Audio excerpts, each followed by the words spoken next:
Welcome to this shamanic drum journey to go and retrieve our power animals. The journey itself will be 20 minutes. I'll speak a little bit, make an introduction beforehand. There's 3 things that you'll need for this journey. 2 things that we'll need here in the forest is something comfortable to lie down on for about 30 minutes, and also something to cover our eyes, like a face mask. For those of you joining who are not in the woods with us, you will also need either a set of decent speakers that can be played loud enough to hear the fullness of the drum, or perhaps preferably some good headphones. So, let us begin. This is a shamanic journey, and it's going to be one to the beat of a drum.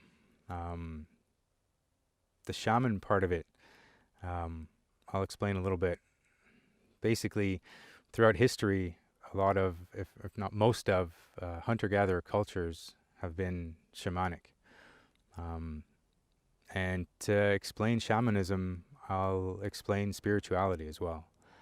The fact is that every element in this world, of this world, has both a spiritual aspect as well as a physical aspect.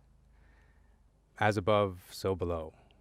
And we can think about this as in a few ways, but perhaps one way is to think about thought, how thought precedes action, or how it is the sunlight that gives the energy for the plants to grow and for life to thrive on this planet. We can also think of our intuition, how the intuition gives us the signal and then we act on it.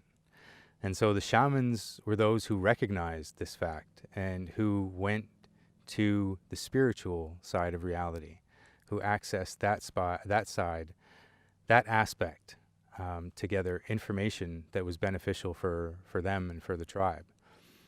And so the shamans were either one or several. They were a member of the groups of hunter-gatherer societies, and they basically provided guidance when there wasn't other guidance readily available from the physical world.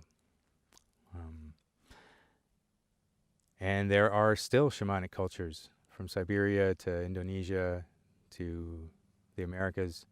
And one thing that we find both historically and in the present day is the use of the drum. And the significance is that actually the drum is a tool, not only a musical instrument, but it's also one that helps us access the spiritual aspect of ourselves. It helps us go to the subconscious part of ourselves, where, in fact, a lot of our decisions originate. Not all our decisions originate. And in fact, if we were to, if we had some scientists and they were to connect some electrodes to our brains here, and I was to play the drum, what they'd notice, that the change in brain activity, is that the parts of your brains would become active when the drum is playing as are active when you're sleeping and when you're dreaming. And so, in fact, the drum is a tool that helps us gain access to the spiritual side of ourselves, the unseen side of ourselves. If we look at cave drawings, cave paintings, cave carvings going back 45, 50,000 years, what there is a symbol that is widespread is either 3 parallel lines or 3 tridents, arrowheads pointing up. And this is a map the shamans used. And it's a map not of the physical world, but it's a map of the spiritual realms. And it signifies that we in fact live on different dimensions, different realms. And so in the middle is the middle world. This is where we are right now. This is where I'm having this conversation with you. Below us is the underworld, and above us, the spirit world, or the upper world. And this is basically an analogy for nature herself. If we think about a seed when it lands on the ground, something happens there, we don't know, but from the underworld, from the below, emerges this life form. It has a physical presence, and it also has that life force, that energy inside of it. And so if it has what it needs, then the seed will come from the underworld and will live its life, its existence here in the middle world. And then, as we can all relate, when a plant or even an animal, when it dies, a tree, what'll be left is the physical part of the being, but the spiritual part will have ascended. And we like to say, or some people like to say that up to the heavens, and that's the upper world. And so the idea is that this is one way of looking at the cycle of nature, that this is how, through these three realms, this is the basic breakdown of how existence, how life around us works in a way that is connected to the spiritual way and the physical way. It's an understanding of that. This symbol later developed to become the tree of life. And this is another way of thinking about the three realms that we live in, that the roots extend down into the ground below us, the trunk is strong in the middle world, and then the leaves reach up into the spirit realms. And so today we're going to use the drum, and we're going to go on a spiritual shamanic journey. We're going to access that part of ourselves that is unseen. And so the question is, well, what will we see? What will we encounter? And as far as it is my understanding that if we were to confer and to ask this question of shamanic cultures, of the shamans, they would say, well, most likely your animals, helpers, the parts of ourselves that are in animal form. Might be called a spirit animal, a totem animal, a power animal. But essentially these are parts of ourselves that already exist. They already occupy something. And it's one way of thinking about it is perhaps that each one of our personalities can be broken down into the characteristic traits of certain animals, or one animal in particular. And then if we continue thinking about animals and the relationship that we have with humans, that they have with humans, to be human is to have an innately and intensely close relationship with animals. First of all, they are part of our diet, but they've also been essential friends and allies in our development as a species. It might have been humankind that invented the wheel, but it certainly was not only us that pulled all the carts around. And even if we look at our culture, if we look at Mickey Mouse and all the different teddy bears and all this part of being human is to have a very close relationship with animals. And so we're going to go today and encounter the parts of ourselves that express themselves as these power animals. So some specific instructions as to how to do that. We're going to go down into the lower world, into the underworld today. And we're going to use as a place of access our favorite place in nature. That's something it's a place that you can start thinking about now. But the idea is that if I was to ask you to go to just that place that represents nature, wilderness to you, it might be from last weekend or it might be from your childhood, that you would be able to do that you can close your eyes and picture yourself there. And so I'm going to help us all relax. We're going to take a few minutes. We're going to relax body part by body part. And then I'm going to ask you in your mind's eye to go to this place in nature, this special place in nature. When you're there, I'll help you get accustomed to it, and then you'll start moving through the landscape until you find some kind of a hole or a crack or opening in the ground. And you'll use that hole, that crack, to go down from the middle world to the underworld. Doesn't matter how big it is, doesn't matter if it's wet or dry, if it's a big cave or a little crack. You'll crawl into that, and that's when I'll begin beating the drum. We'll have eye masks on from the beginning of the relaxation period onward, and you'll have 20 minutes to go and encounter your power animals. Halfway through, I will let you know that if you haven't done so yet, to get back to your intention. And then at the end, you'll have a few minutes to wrap up. I encourage you to bring your power animals back up with you. But then if you look over your left shoulder, you'll find the same hole that you used to come down. And you'll crawl into that hole, and I'll count from 0 to 10 as you come back up to the hole. Come back up to the middle world, here where we are. And to begin, I will honor the correspondences by calling in the directions. I will intone some words in ancient Hebrew, as have been done for millennia here on Earth. But essentially what I will be talking about is the correspondences of the four cardinal directions with the four elements, the building blocks of everything we have here, of our reality. And they are wind, associated to the east, associated with the potential of what could be, the energy that is in the wind. Fire is associated with the south, and that is that creative aspect that can be thought of as humanity, or it's that force that gives direction to the potential. To the west is water, and that's the idea that once things are started to become manifest, they can still change. They remain flexible like water in its three phases, and in its liquid form, how it basically has no boundaries. And then to the north is stone, and that corresponds to fully manifested reality. That's hindsight. That's taking responsibility. So I'll honor these four directions, and then I will burn some Palo Santo as as a smudge, and then I'll help you relax body part by body part, and then we'll go for our journey into the underworld.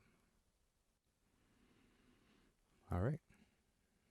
I invite you to lie down,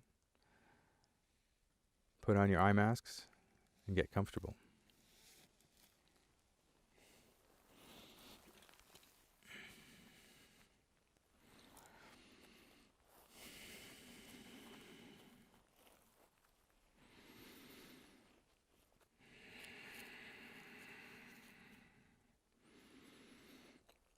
Take a moment to connect with your breath. Feel the ground underneath you. And just relax.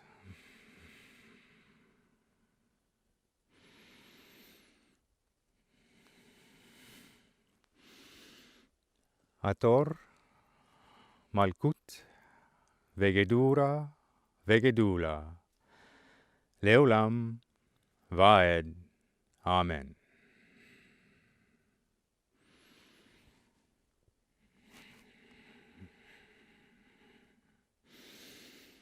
Yodevave.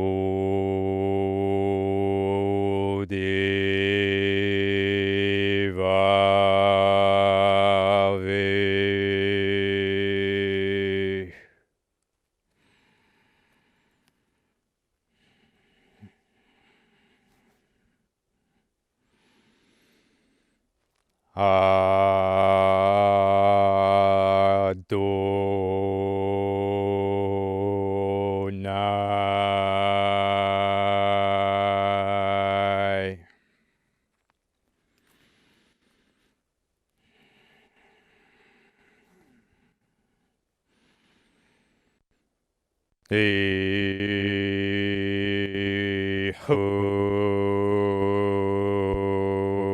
Ye.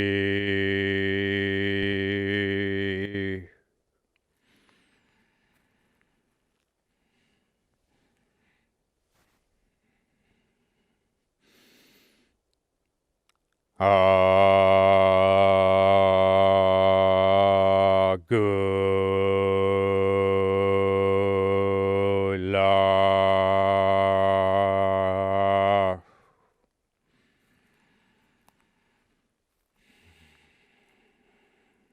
Before me stands Raphael. Behind me stands Gabriel. On my right shoulder is Michael, and on my left shoulder is Uriel. Around me flame the pentagrams. Behind me shines the six-rayed star. Above me, Father Sky, and below me, Mother Earth. Ator, Malkut, Vegedura, Vegedula, Leolam, Vaed. Amen.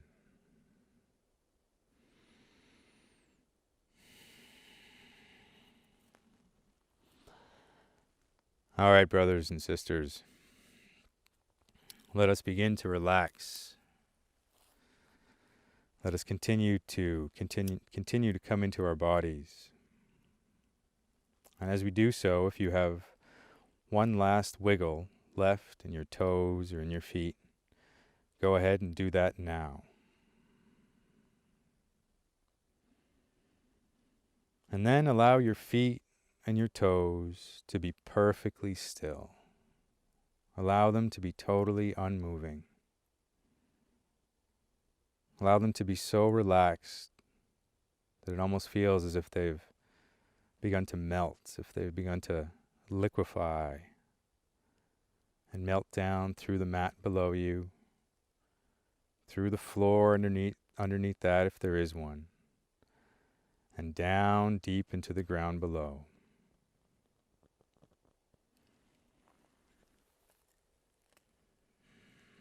Simply allow your feet and your toes to relax. Just let them go. And if there's a tingling or a vibrating sensation that has started in your toes and your feet, allow that to move. Allow it to move from your toes and your feet up into your ankles.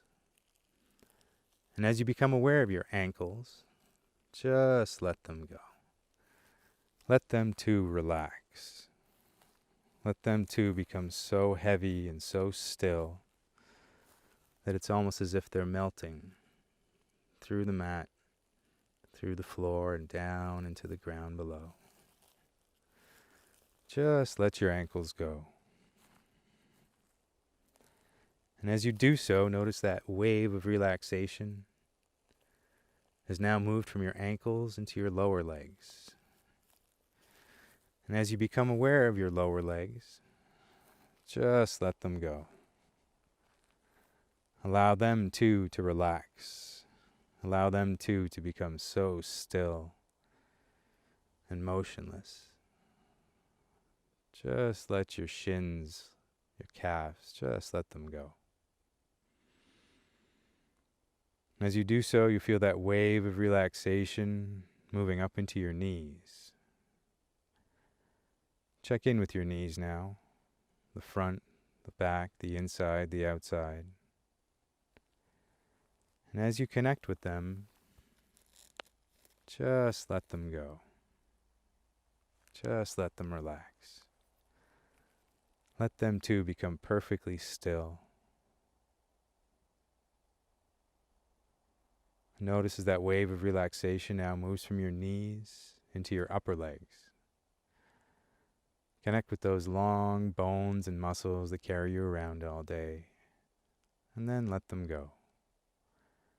Allow them to relax, to become perfectly still, to shift into neutral and just fall off. And then feel that wave of relaxation now moving into your bum. Notice as it flows through your hips and your genitals. And pay attention now.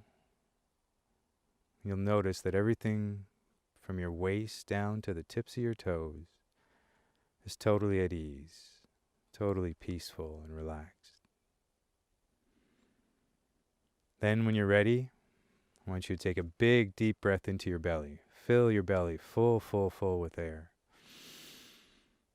And as you exhale, just let your belly go. Let your whole body go. And then connect with your solar plexus, that little spot on top of your belly and at the bottom of your ribs that rises and falls with each breath. Allow it to do so, but in the background now. Just let it recede from your attention.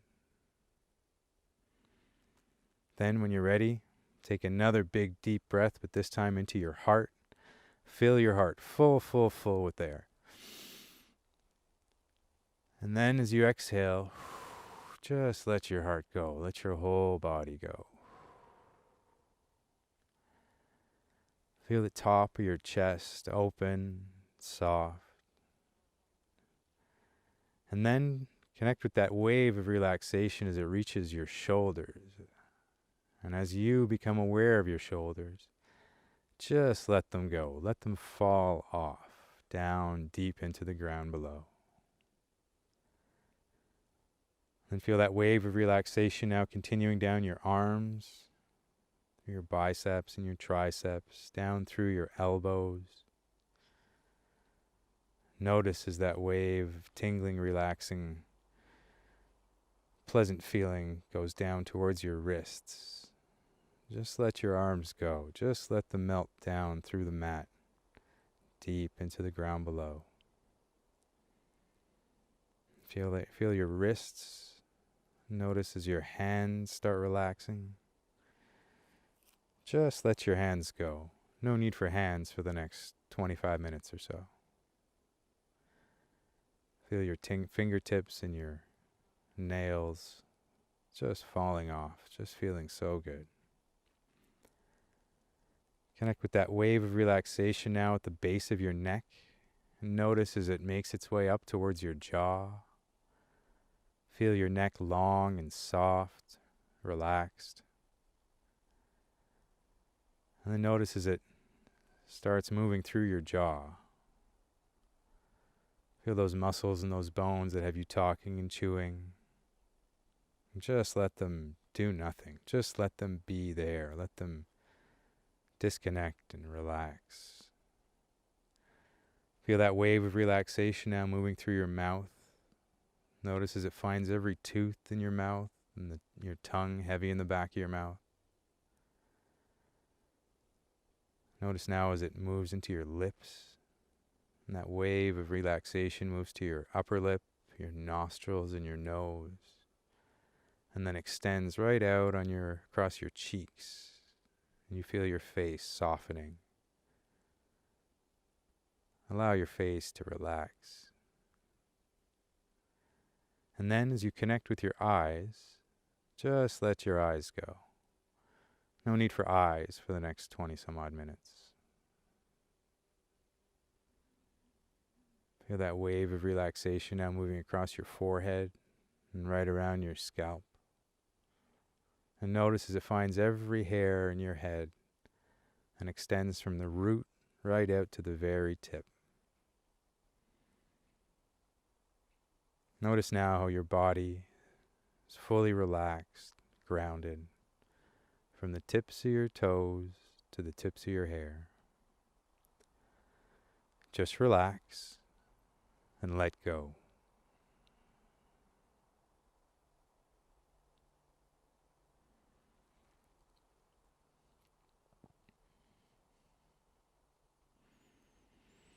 Now that we're fully relaxed and grounded in our bodies, I invite you to go in your mind's eye to that special place in nature. Allow yourself to go there in your imagination so that you feel the ground under your feet. Open your senses to this place.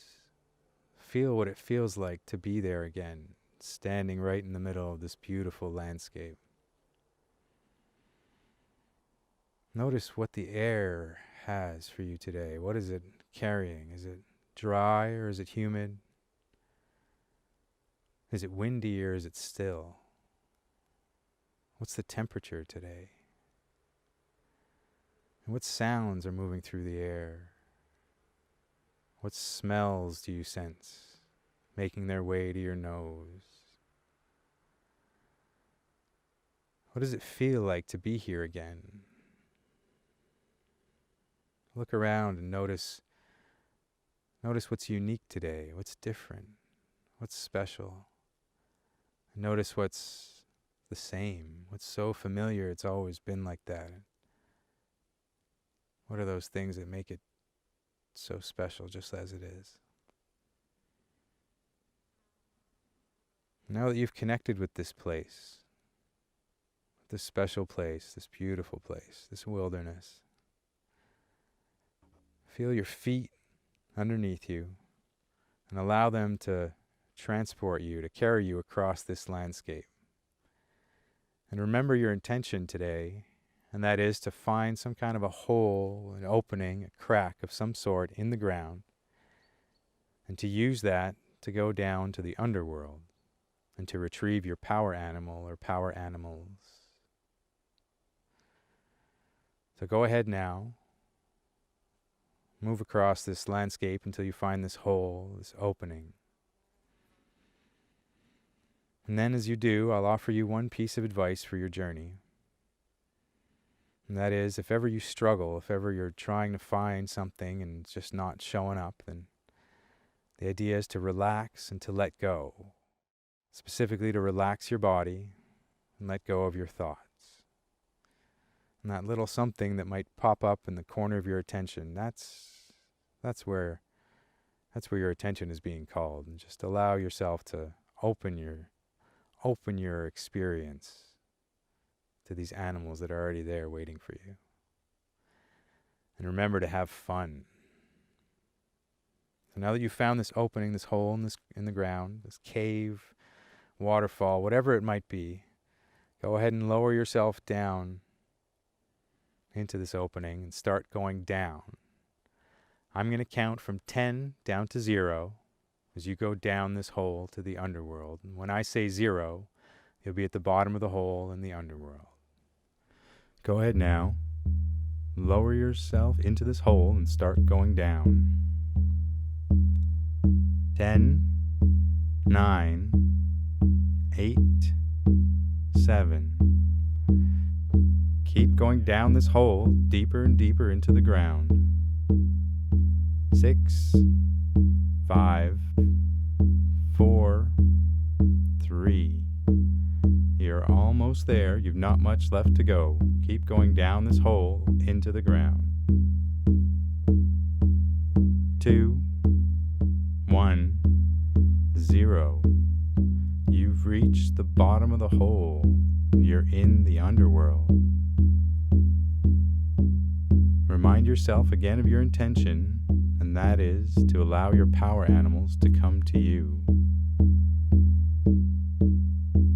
Now go. Move.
just about reached the midpoint of our journey today. If you haven't gone to retrieve your power animal or power animals, go ahead and do that now. And remember, if you're struggling, simply relax and let go. Relax your body and let go of your thoughts.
few minutes to wrap up whatever it is you're doing.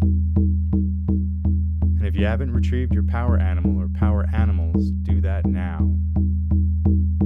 And do invite them to come back with you.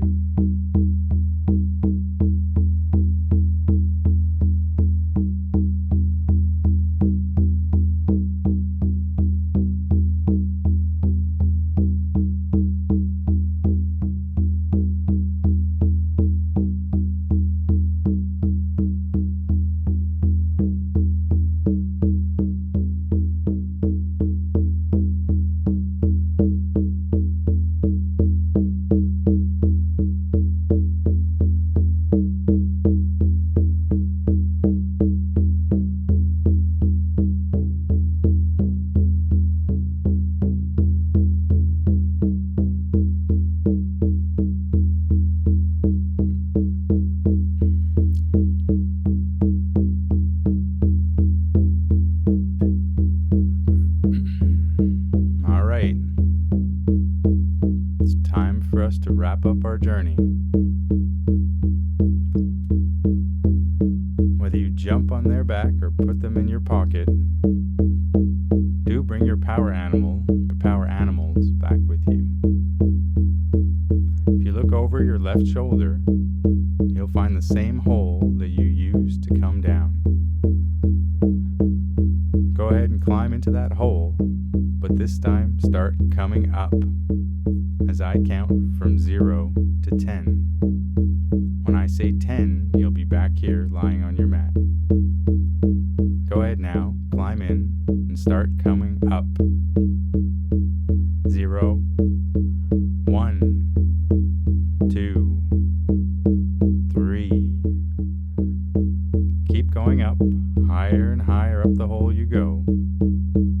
4, 5, 6, 7. You're almost there, not much left to go. Keep coming up that hole. 8, 9, 10.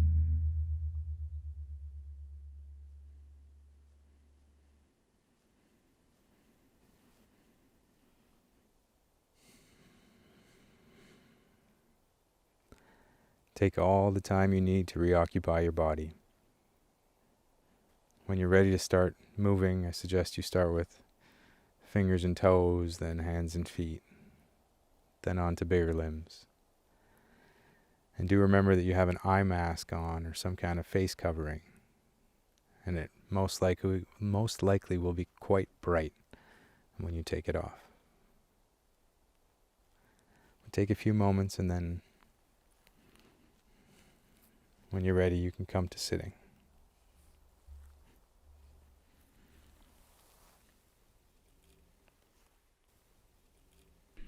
All right, so I trust everybody enjoyed their journeys. Everybody experienced what was appropriate for them today. The four of us here, we're gonna continue and have a conversation, a little discussion about our experiences. If anybody wants to share, it's not necessary. And then we will take a look at perhaps some of the significance of the animals that we encounter. Did they come back with us or not? If they came back with you, then the idea is that those are kind of yours on a longer term basis, and that you might call them your power animal. And I encourage you, each and every one of you, whether it's in a book or through some online resources, to do some research, because probably there will be some things that resonate. It's, in my experience, there's often connections there that can be very profound. What do your power animals require of you? What do they offer? Best advice I have is that if ever you come to a place, be it in the psychedelic realm, be it in normal everyday life, be it at work, with kids, family, and you feel like you could use some support, some help, reach out. They're there, and they have good advice, I'm sure. I'm sure of it. And what they ask of you is nothing more than a drop of your sweat. The idea is, whenever you go dancing in the club or in the shower, just take them with you. They like that. That's it. Thank you very much for journeying with me today, and I hope you enjoyed it.